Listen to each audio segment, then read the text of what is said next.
नमस्कार दोस्तों, जीवन युग यूट्यूब चैनल पर मैं आप सभी का स्वागत करता हूं। आशा करता हूं आप अच्छे एवं सकुशल होंगे। तो आज हम बात करने जा रहे हैं भारतीय हिंदी जगत सिनेमा की जानी मानी गायिका आशा भोसले के जीवन के बारे में। आशा करता हूं आप शुरू से आखिर तक जुड़े रहेंगे और चैनल को लाइक, शेयर और सब्सक्राइब करना नहीं भूलेंगे। तो बात करते हैं शुरुआती दौर से। आशा भोसले का जन्म 8 सितंबर 1933 को महाराष्ट्र के सांगली जिले एक मराठी परिवार में हुआ था। इनके पिता दीनानाथ मंगेशकर प्रसिद्ध गायक एवं नायक थे, जिन्होंने शास्त्रीय संगीत की शिक्षा काफी छोटी उम्र में ही आशा जी को दी। आशा जी जब केवल 9 वर्ष की थी, इनके पिता का स्वर्गवास हो गया। पिता के मरणोपरांत इनका परिवार पुणे से कोल्हापुर और उसके बाद मुंबई आ गया। परिवार की सहायता के लिए आशा और इनकी बड़ी बहन लता मंगेशकर ने गाना और फिल्मों में अभिनय शुरू किया। 1943 में इन्होंने अपनी पहली मराठी फिल्म माजा बाल में गीत गाया। यह गीत चला चला नव बाला दत्ता डावजेकर के द्वारा संगीतबद्ध किया गया था। 1948 में हिंदी फिल्म चुनरिया का गीत सामन आया। हंसराज बहल के लिए गाया। दक्षिण एशिया की प्रसिद्ध गायिका के रूप में आशा जी ने गीत गाए। फिल्म संगीत, पॉप, गजल, भजन, भारतीय संगीत, क्षेत्रीय गीत, कव्वाली, रविंद्र संगीत और नजरुल गीत इनके गीतों में सम्मिलित है। इन्होंने 14 से ज्यादा भाषाओं में गीत गाए। मराठी, आसामी, हिंदी, उर्दू, तेलुगु, मराठी, बंगाली, गुजराती, पंजाबी, भोजपुरी, तमिल, अंग्रेजी, रशियन, जायज, नेपाली, मलय और मलयालम 12,000 से अधिक गीतों को आशा जी ने आवाज दी। महान गायक किशोर कुमार आशा जी के सबसे पसंदीदा गायक थे। 16 वर्ष की उम्र में अपने 31 वर्षीय प्रेमी गणपतराव भोसले 1916 से 1966 के साथ घर से पलायन कर पारिवारिक इच्छा के विरुद्ध विवाह किया। इस वजह से उनके रिश्तों में दरार आई। गणपतराव लता जी के निजी सचिव थे। यह विवाह सफल रहा। पति एवं उनके भाइयों के बुरे बर्ताव के कारण इस विवाह का दुखांत हो गया। 1960 के आसपास विवाह विच्छेद के बाद आशा जी अपनी मां के घर 2 बच्चों और तीसरे गर्भस्थ शिशु आनंद के साथ लौट आई। 1980 ईस्वी में आशा जी ने सचिव देव बर्मन के बेटे राहुल देव बर्मन पंचम से विवाह किया। यह विवाह आशा जी ने राहुल देव बर्मन के अंतिम सांसों तक सफलतापूर्वक निभाया। आशा जी का घर दक्षिण मुंबई पेडर रोड क्षेत्र में प्रभु कुंज अपार्टमेंट में स्थित है। इनके 3 बच्चे हैं, साथ ही 5 पौत्र भी हैं। इनका सबसे बड़ा लड़का हेमंत भोसले। हेमंत ने पायलट के रूप में अधिकांश समय बिताया। आशा जी की बेटी जो हेमंत से छोटी है, वर्षा ने द संडे ऑब्जर्वर और रेडिफ के लिए कॉलम लिखने का काम किया। आशा जी का सबसे छोटा पुत्र आनंद भोसले है। आनंद ने बिजनेस और फिल्म निर्देशन की पढ़ाई की। आनंद भोसले ही आशा के करियर की इन दिनों देखभाल कर रहे हैं। हेमंत भोसले के सबसे बड़े पुत्र चैतन्य चिंटू बॉय बैंड के सफल सदस्य के रूप में विश्व संगीत से जुड़े हुए हैं। अनिका भोसले हेमंत भोसले की पुत्री सफल फोटोग्राफर के रूप में कार्य कर रही है। आशा जी की बहनें लता मंगेशकर और उषा मंगेशकर गायिका हैं। इनकी अन्य 2 सहोदर बहन मीना मंगेशकर और भाई हृदयनाथ मंगेशकर संगीत निर्देशक है। आशा जी गायिका के अलावा बहुत अच्छी कुक रसोइया है। कुकिंग इनका मन पसंदीदा शौक है। बॉलीवुड के बहुत सारे लोग आशा जी के हाथों से बने कढ़ाई गोश्त एवं बिरयानी के लिए अनुरोध करते हैं। आशा जी भी इनकार नहीं करती हैं। बॉलीवुड के कपूर खानदान में आशा जी द्वारा बनाए गए पाया करी, गोजन फिश करी और दाल काफी प्रसिद्ध है। एक बार जब टाइम्स ऑफ इंडिया के एक साक्षात्कार में पूछा गया कि यदि गायिका नहीं होती तो क्या करती, तो आशा जी ने जवाब दिया कि मैं एक अच्छी रसोइया कुक बनती। आशा जी एक सफल रेस्तरां संचालिका है। इनके रेस्तरां दुबई और कुवैत में आशा नाम से प्रसिद्ध है। वाफी ग्रुप द्वारा संचालित रेस्तरां में आशा जी के 20% भागीदारी है। वाफी सिटी दुबई और 2 रेस्तरां कुवैत में पारंपरिक उत्तर भारतीय व्यंजन के लिए प्रसिद्ध है। आशा जी ने कैंप्स को स्वयं 6 महीनों का ट्रेनिंग दिया। दिसंबर 2004 मेनू मैगजीन के रिपोर्ट के अनुसार रसेल स्कॉट, जो हैरी रामसदेन के प्रमुख है, आने वाले 5 सालों में आशा जी के ब्रांड के अंतर्गत 40 रेस्तरां पूरे यूके के अंदर खोलने की घोषणा की है। इसी क्रम में आशा जी की रेस्तरां बर्मिंघम यूके में खोला गया है। आशा जी की फैशन और पहनावे में सफेद साड़ी, चमकदार किनारे वाली, गले में मोतियों की हार, हीरा प्रसिद्ध है।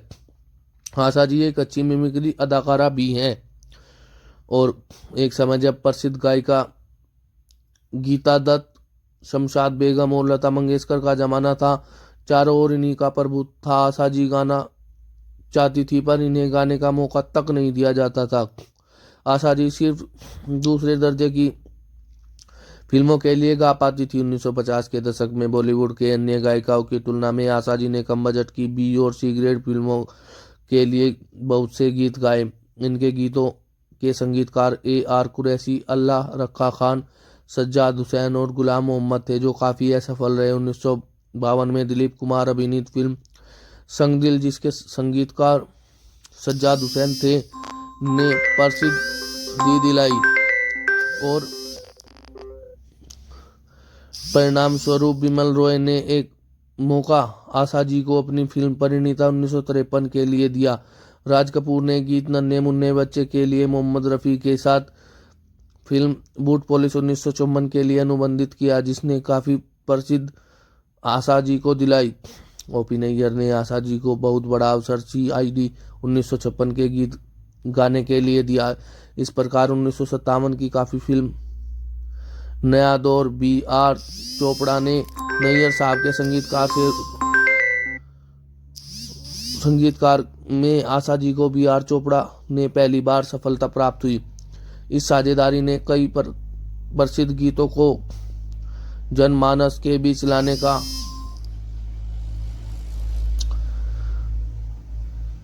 महत्वपूर्ण योगदान दिया। फिर सचिन देव बर्मन और रवि जैसे संगीतकारों ने भी आशा जी को मौका। 1966 में इस संगीतकार RD बर्मन की सफलतम फिल्म तीसरी मंजिल में आशा जी ने RD बर्मन के साथ काफ़ी प्रसिद्धि बटोरी।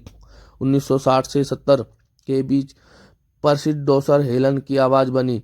ऐसा कहा जाता है कि जब भी आशा जी गीत गाती थी तो हेलन रिकॉर्डिंग के समय मौजूद रहती थी, ताकि गाने को अच्छी तरह से समझ सके और अच्छी तरह नृत्य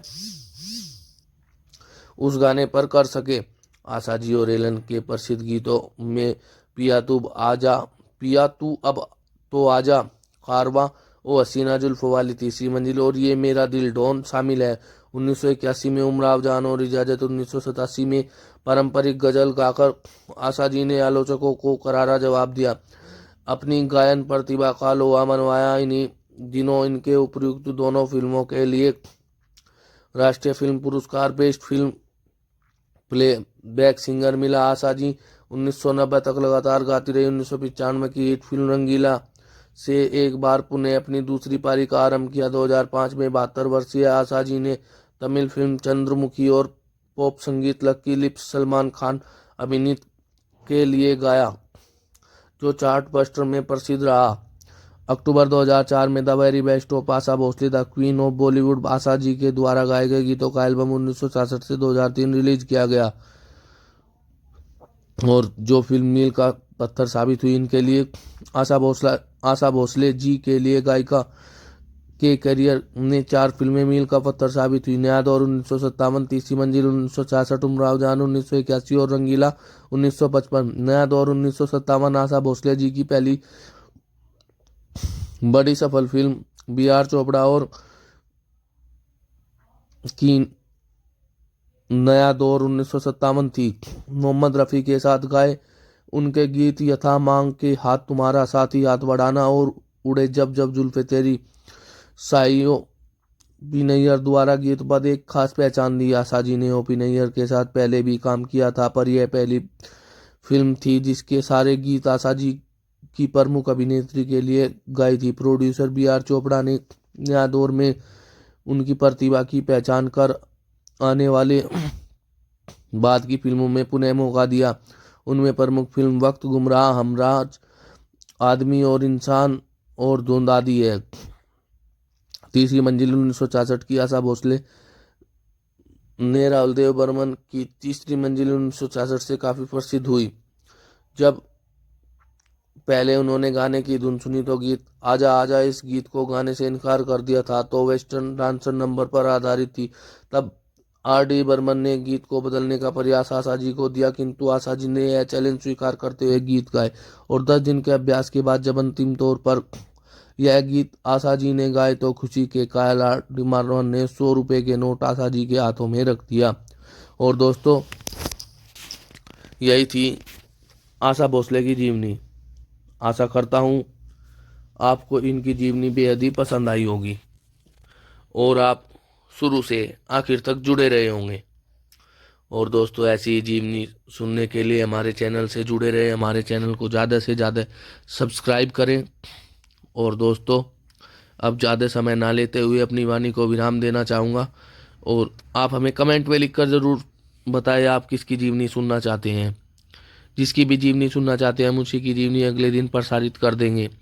और दोस्तों अब आपसे एक अनुरोध करना चाहूँगा कि आप सभी हमारे चैनल को सब्सक्राइब जरूर करें। धन्यवाद दोस्तों।